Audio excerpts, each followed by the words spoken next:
Hi friends, ഇന്ന് ഞാൻ ചീര ചക്കക്കുരു തോരനാണ് ഉണ്ടാക്കാൻ പോകുന്നത്. അതിനുവേണ്ടി ഞാൻ ചീര നന്നായിട്ട് കഴുകി സൈഡിൽ അരിഞ്ഞ് വെച്ചിട്ടുണ്ട്.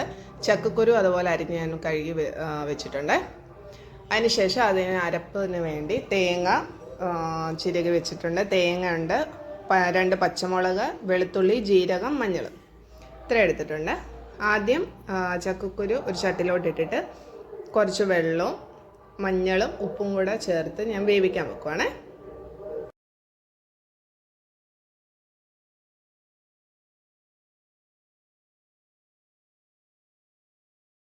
അതിനുശേഷം ഞാൻ അരപ്പൊന്ന് ചതച്ചെടുത്ത് സൈഡിൽ വെക്കുക കേട്ടോ.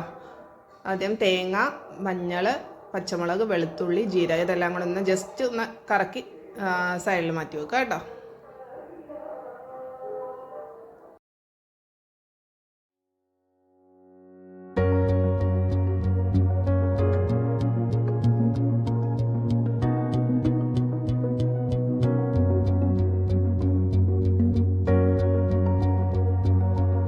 കടുക് വറക്കാൻ വേണ്ടി ചെറിയ ഉള്ളിയും കറിവേപ്പിലയും ഞാൻ എടുത്തിട്ടുണ്ട്.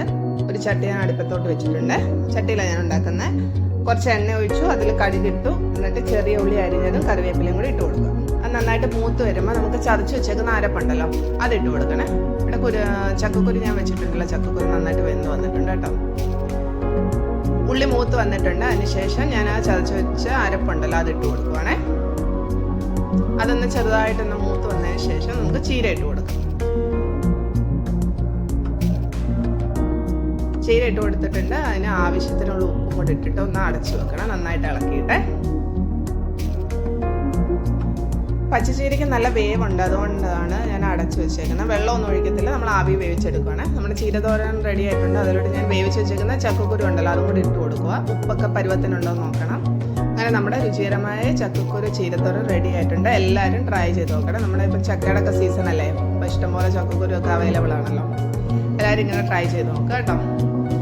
എൻ്റെ ചാനൽ ഇഷ്ടപ്പെട്ടെങ്കിൽ ലൈക്ക് ആൻഡ് സബ്സ്ക്രൈബ് ചെയ്യാൻ മറക്കരുത്.